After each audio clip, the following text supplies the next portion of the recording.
cacacultores y cacacultoras, bienvenidos al quinto módulo del taller 5 titulado Control Biológico. En este taller hablaremos sobre la importancia de los polinizadores en la productividad agrícola y cómo podemos protegerlos desde nuestras fincas. Hablaremos sobre su importancia, los distintos tipos de agentes polinizadores, bióticos y abióticos, su relación con el cultivo de cacao y cómo aplicar estrategias agronómicas sostenibles para favorecer su conservación. Planteémonos una pregunta clave: ¿cómo podemos proteger a los polinizadores desde nuestra labor agrícola? Para responder esta pregunta, primero hay que conocer el papel fundamental de la polinización en la productividad agrícola. Veamos por qué es tan importante.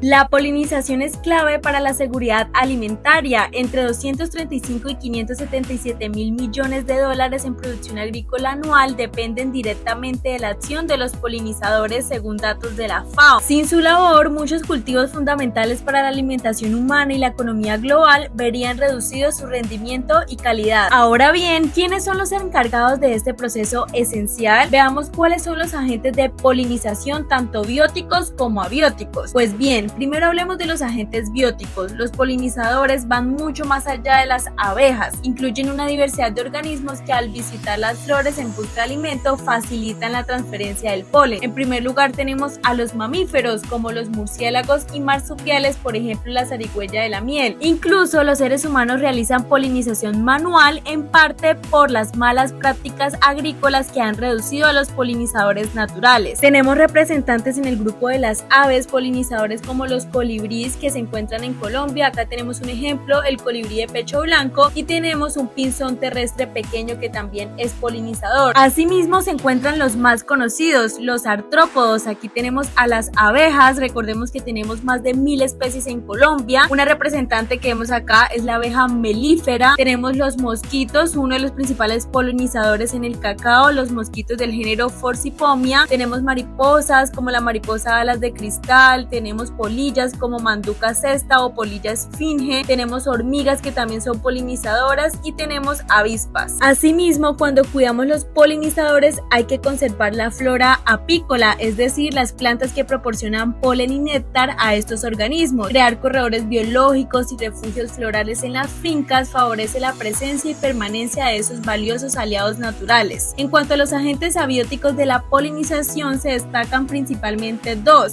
el viento y el agua. El proceso en el viento se conoce como animofilia, donde se transporta el polen entre flores, especialmente en plantas como el maíz, arroz, trigo y muchas especies de árboles. Estas plantas suelen tener flores pequeñas sin olor ni néctar, pero producen gran cantidad de polen liviano. También tenemos la polinización en el agua llamada hidrofilia, aunque menos común, ocurre en algunas plantas acuáticas donde el polen se dispersa flotando en la superficie o por debajo del agua. Ahora que conocimos el papel de la polinización, es necesario que conozcamos el diseño y la aplicación de estrategias agronómicas amigables con la apicultura.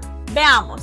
Es importante resaltar que estas estrategias deben alinearse con el mandato de la FAO de reducir el uso de plaguicidas, impulsando prácticas sostenibles a través del manejo integrado de plagas. Esta estrategia busca controlar las plagas de forma eficaz y respetuosa con el ambiente y se basa en 4 fases fundamentales. En primer lugar está la identificación, donde se reconoce la plaga con precisión, confirmando su identidad taxonómica.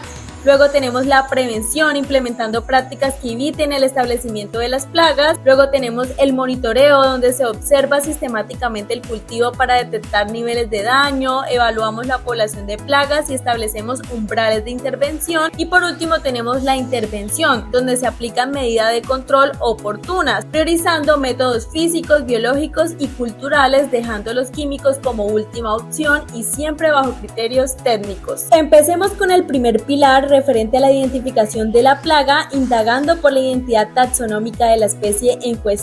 Revisamos su ecología, los daños que provoca, la biología, las sinergias, si son controladores, su dinámica poblacional y las tácticas de manejo de esa especie. En segundo lugar se encuentra el pilar de prevención, clave para evitar el establecimiento de plagas. Este se basa en 7 acciones fundamentales. En primer lugar, asegurar la sanidad y adaptación del material de siembra. En segundo lugar, satisfacer satisfacer las necesidades básicas del cultivo, como luminosidad, agua, nutrientes y sustrato. Una tercera acción es mantener la habilidad de la planta para superar condiciones de estrés, como la bioestimulación y el balance hormonal. Y en cuarto lugar tenemos implementar prácticas de resistencia inducida. Una estrategia clave es el uso de microorganismos benéficos como Rhizobium, hongos endófitos y Trichoderma, que no solo protegen a las plantas frente a patógenos del suelo, sino que también activan sus defensas naturales. Esta resistencia inducida estimula a la planta a emitir señales químicas que atraen polinizadores y enemigos naturales, y al mismo tiempo lo hacen menos atractivo para insectos masticadores y chupadores. Otra técnica es el priming vegetal o vacunación, que consiste en exponer previamente a la planta estímulos que activan sus mecanismos de defensa antes de un ataque real. Una quinta acción se relaciona con mejorar la salud del suelo. Una sexta se relaciona con aumentar la biodiversidad, proveer hábitats que permiten el refugio a polinizadores y controladores biológicos de las plagas de los cultivos. Tenemos 5 prácticas, veamos. Primero, mantener corredores biológicos, dejar crecer las hierbas o malezas, corredores de fauna para la conservación. En segundo lugar está sembrar o conservar refugios con plantas productoras de polen y néctar. Luego, conservar arbences para incrementar el control biológico, porque al dejar malezas se controlan más plagas. También tenemos el hecho de construir hoteles para avispas, abejas solitarias y controladores biológicos, y el hecho de sembrar jardines utilitarios, sembrar albahaca, orégano, romero, menta, ruda, todas estas plantas medicinales o aromáticas que ayudan a conservar las abejas. Una séptima acción corresponde a implementar prácticas agronómicas preventivas. Adoptar enfoques como la agroecología, medidas de bioseguridad y manejo sanitario permite fortalecer el cultivo desde su base. El tercer pilar del manejo integrado de plagas se centra en el monitoreo, una observación constante y organizada del cultivo. Este proceso permite tomar decisiones basadas en datos y se desarrolla en 4 pasos fundamentales. En primer lugar, la cuantificación estandarizada de la incidencia y el nivel de daño. Luego, el establecimiento de una frecuencia adecuada para la recolección de información. En tercer lugar, la determinación de umbrales de acción y sincronización oportuna de las medidas. Y en cuarto lugar, el seguimiento y evaluación de las acciones implementadas. Finalmente, el cuarto pilar, la intervención, consiste en aplicar medidas adecuadas priorizando siempre las menos agresivas para el ambiente. Estas tácticas incluyen la intervención física como el uso de aspiradoras, barreras, podas o sustancias inertes. La intervención biológica, donde se liberan enemigos naturales, se usan plaguicidas o extractos vegetales. Están las químicas, donde se aplican cuidadosamente productos revisando ingredientes activos, dosis y momentos de aspersión. Está la intervención biotecnológica, donde se emplean semioquímicos, señales visuales, organismos modificados o reguladores del crecimiento. Y tenemos intervenciones con nuevas herramientas como la agricultura de precisión, la nanotecnología y estrategias de control en áreas extensas. Ahora veamos cuáles son los principales limitantes que dificultan la adopción del manejo integrado de plagas en el campo.